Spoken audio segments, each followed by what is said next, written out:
So today I'm carving a lot of cooking spoons, I think 6 pieces. I asked this out yesterday in the woods. It was a cold, wet day, miserable, but we did it. So this is, I already done one. So this is how it should look in the end. And this is our starting point. So let's start. First, start shaping, cutting to the line here, just to see, to get the feeling of the wood. Do we have any problems? Any knots, anything so far? Carving nicely, so I'll see. As I always say, don't use this cut, don't do it. You're gonna cut, if you cut yourself here, you're done. I know what I'm doing, so it's a different story.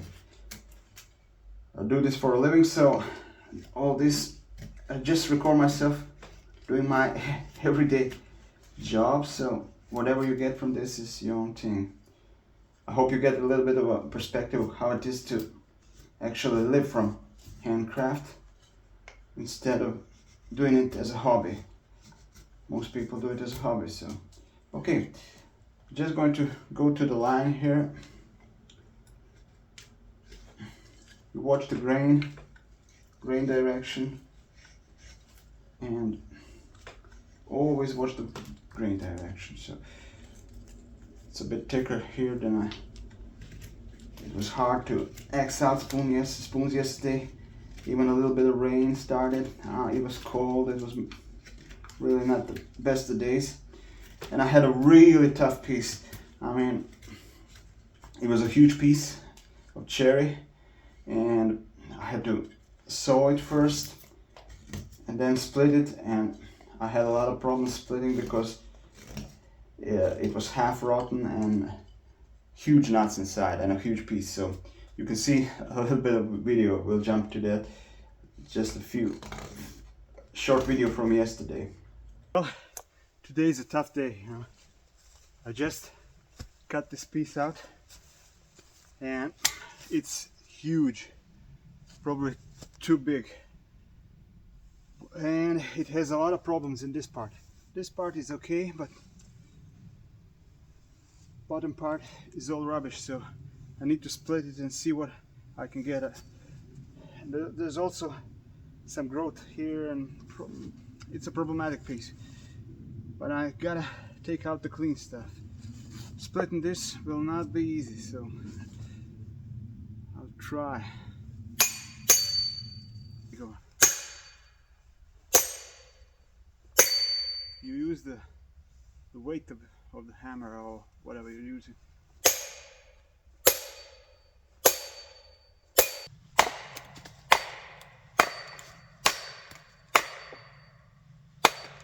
Anything. Give me a big enough wedge and I'll split anything.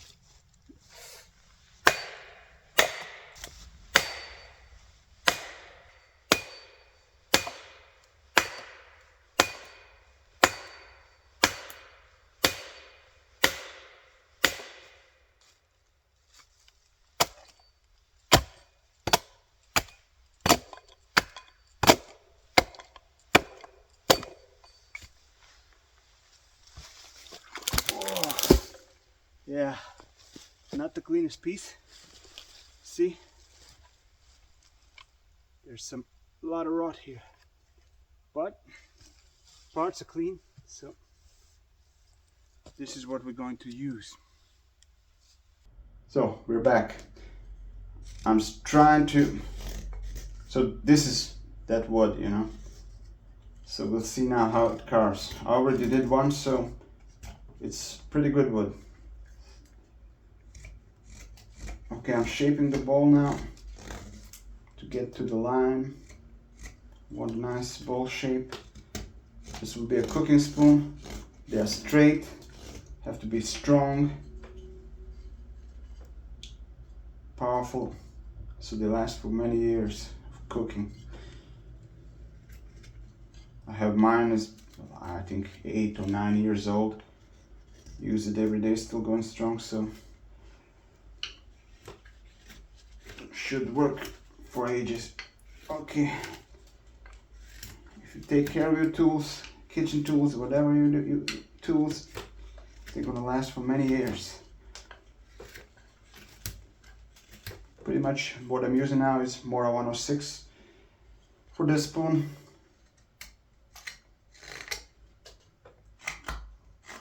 Okay, let's shape it up here a bit. I want a nice shape. I wanted them to be similar, so okay, they're looking good now. Let's go. Have lots to do today. I have to ship out as many as I can in a couple of days, so that's the difference between a hobby and a job, you know. You have to fill out orders. It can be stressful, so, but I like doing this, so it's easier to do it when you love doing it. So okay, let's see the back side of the handle. Oh yeah, it's carved nicely. So far no problems. There's a little grain direction change here, but should be okay if we watch out for it. Each piece is unique, you have to feel it, you know. This is not kiln dried wood. It was in a big log in the woods yesterday, so today I'm carving it. So it's still green, so still moist. When I carve it like this, it's going to dry for 8 hours or overnight, and then I'm going to do some finishing cuts just to make it nice, smooth and pretty, and decoration. So this is how it goes. This is green woodworking.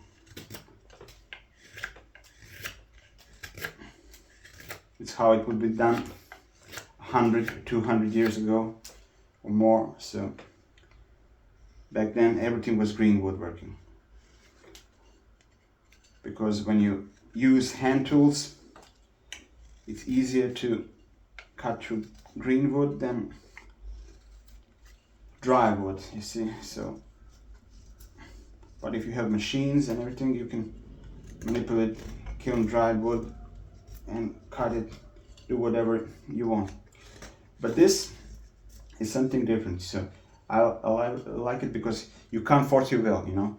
You have to listen to the piece. So I'm gouging it now, trying to see how this grain behaves, and you can't just go and do whatever you want, you know. Laser cut everything in to precision. So sometimes you have to be flexible. You had one idea, but the wood has another, so we'll meet in the middle, and oftentimes that results in a much better spoon in the end. So cooperate with the piece. It will teach you what it wants to be. And some don't want to be anything, so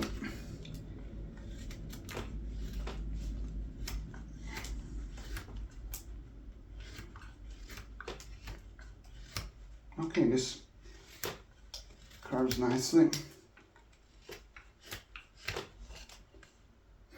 Smells good. It's cherry. Okay, a little bit of bowl shaping here too. So I want a nice bowl. Let's compare. Yeah, it's gonna be okay. So it's a set of cooking spoons, so I want it to be fairly similar. Okay, let's take this smaller knife to just to cut this to length. Okay.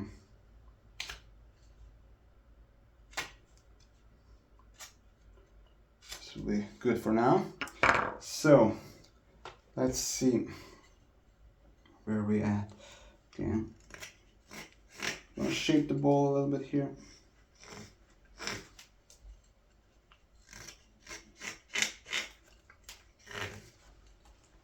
want a nice shape. I want everything to be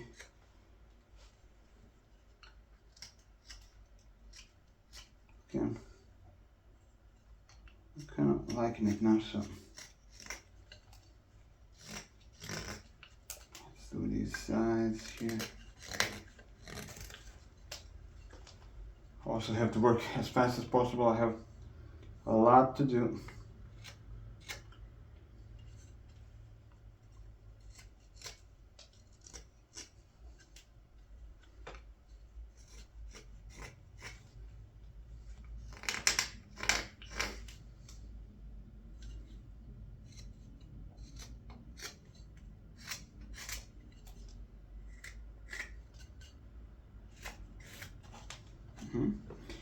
Just gonna thin out the ball a bit. We don't want it too thick, but we also don't want it too thin.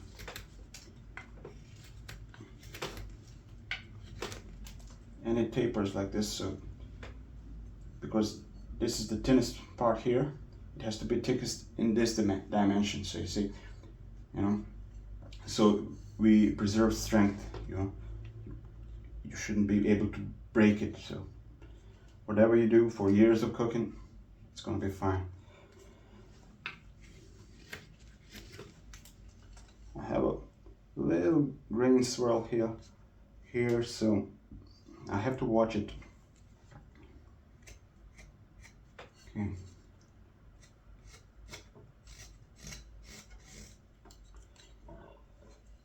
I'm close here now to what I would like it to be.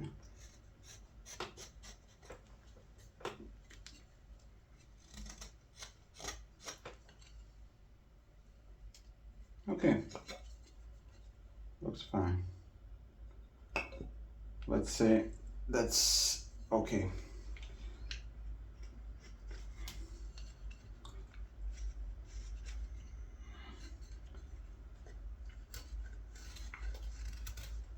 Let's clean this.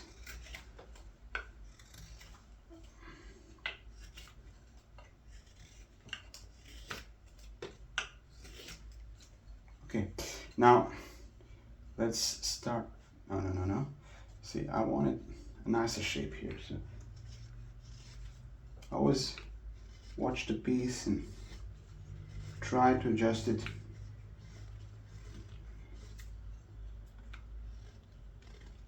I want nice, clean lines, nice curves, so everything looks balanced.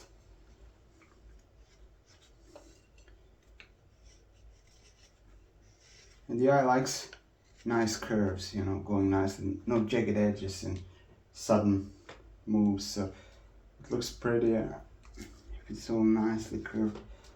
Okay. Also like it thinner here, so it looks more elegant than. Let's see now. Oh yeah, looking better now. Still here, but so we're still in the shaping process. Oh, this looks pretty good, but still a little bit more here.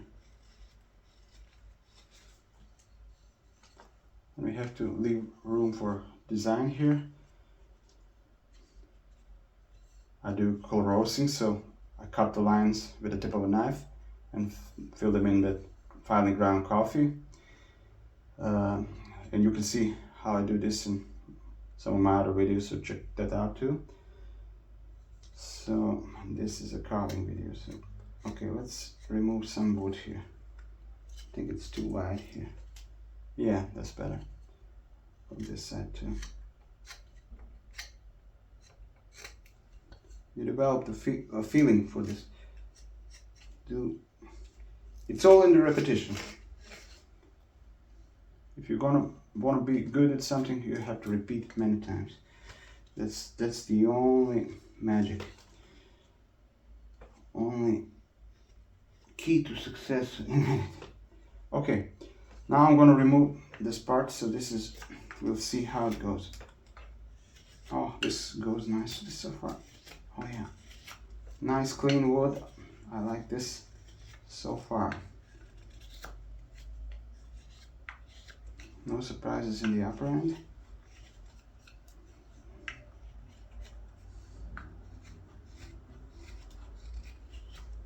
Slowly push it to here. I know we have a little swirl here in the grain, so I'll watch it. Okay, we have some grain direction changes, and so listen to the grain, change with the grain. So okay, change your direction of cutting. Okay, this is pretty much a great piece of wood. Yeah, we're in luck. So now I'm just going to take the smaller knife just to shape it a bit more here.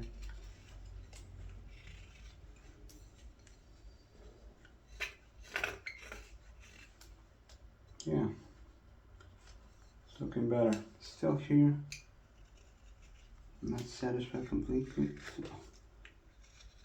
Yeah, getting better. This side.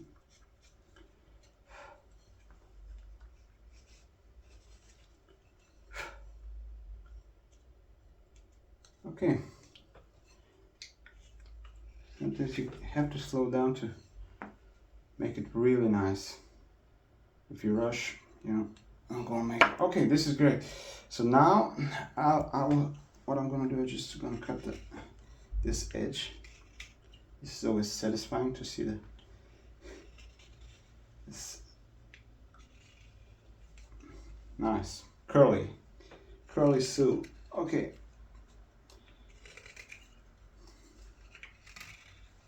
So now I'm gonna see how it looks. Okay, I'm too thick here, so I'm just gonna remove more wood here. Feel the piece.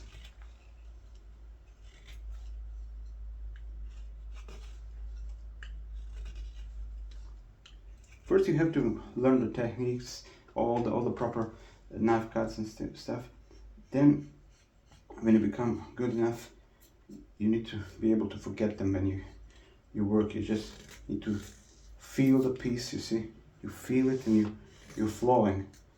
And then you're gonna become good.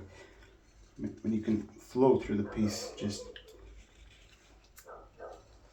okay.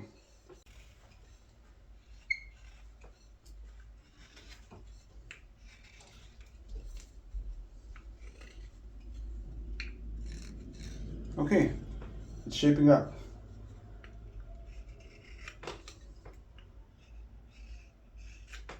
Yeah, this is a nice piece. Let's do this.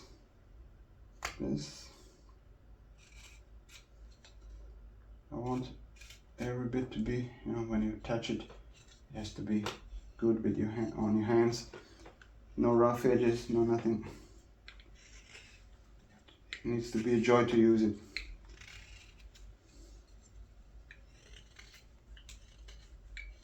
Okay, nice. So only thing left now is to use the large scope and to dig out the bowl.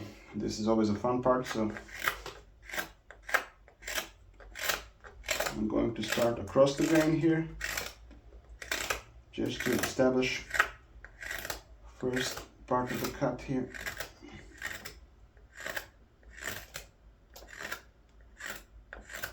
The bowl is wide here, so I'm going from this side now.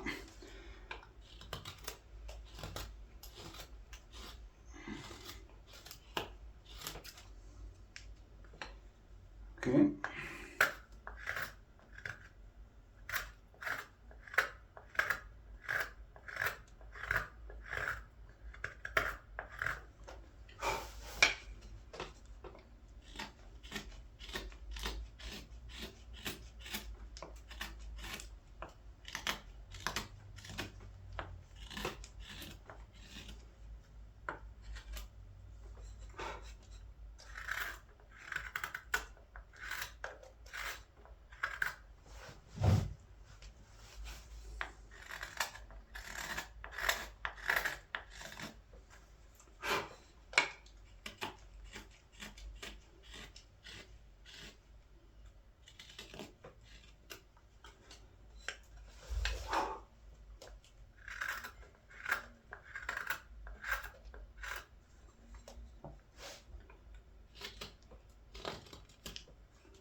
the grain behaves here. Okay, it's looking good. Just need to clean it up a bit. Go to the edge. Yeah.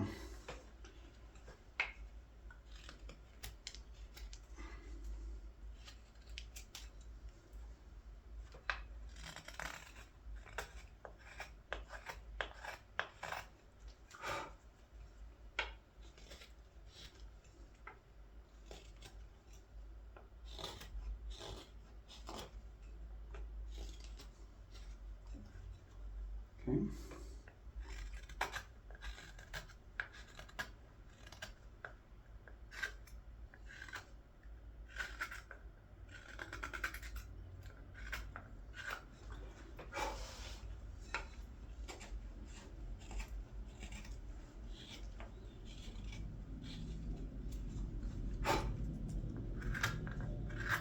Let's do it.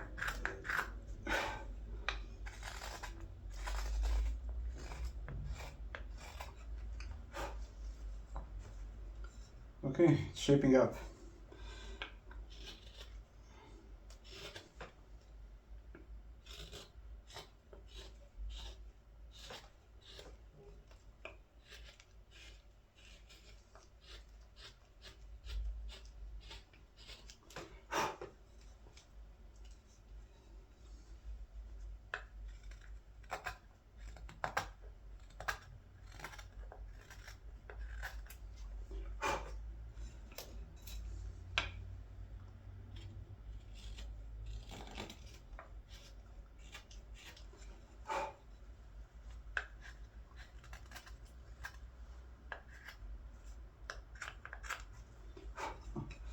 It's looking good.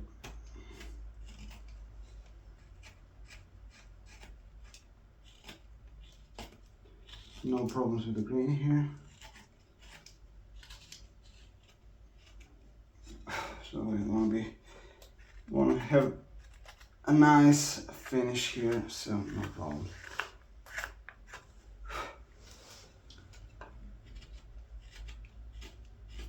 Okay, I'll just clean it up a bit.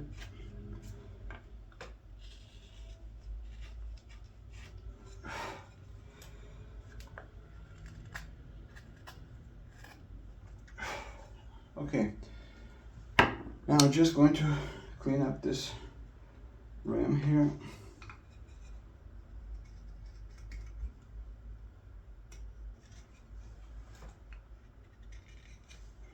Okay,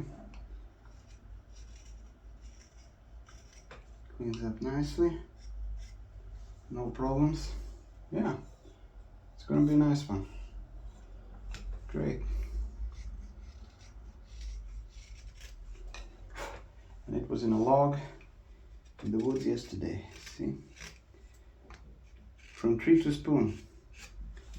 I only use stone fallen timber, so it's even more challenging. You have to find a proper piece of wood and so on.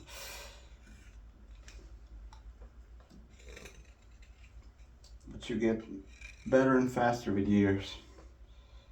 Okay, this looks quite good. Pretty much done here. I'm just going to clean up the bowl more. Reduce the depth here a bit, clean it up.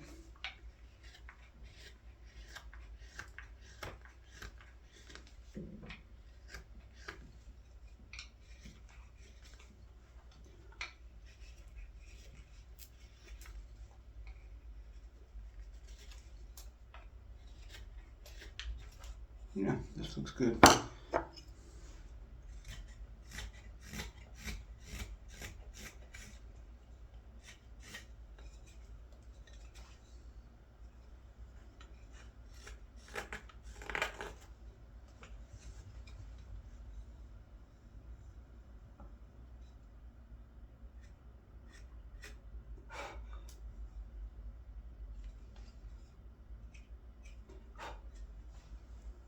Small tweaks here, just want the best possible shape. Okay, so just let's remove, let's shape the bowl to the edge.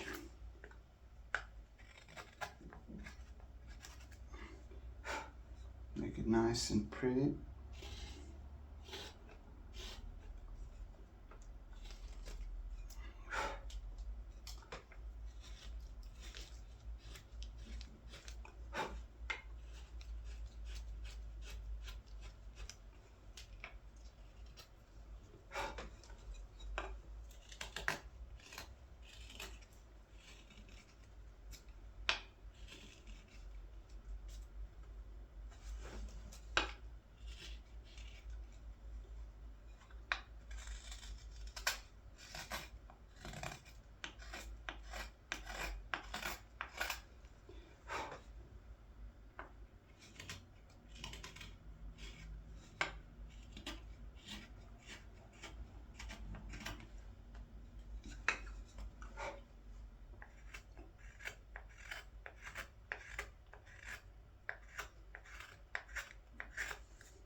I want it pretty much 98%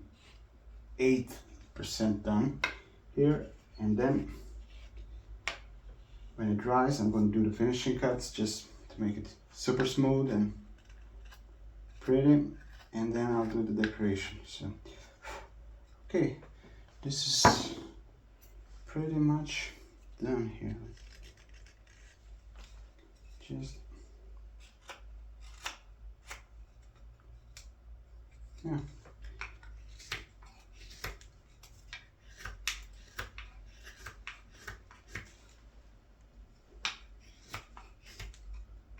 This would be a great cooking spoon. I like it.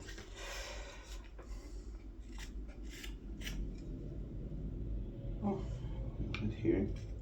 Yeah, looking good. So this is it. One more done. So 2 of them, you see. Now they have to dry. I'll just have to remove this. Make it pretty. Okay, better. Okay, see? What do you think? Nice cooking spoons. Thanks for watching. Like, subscribe.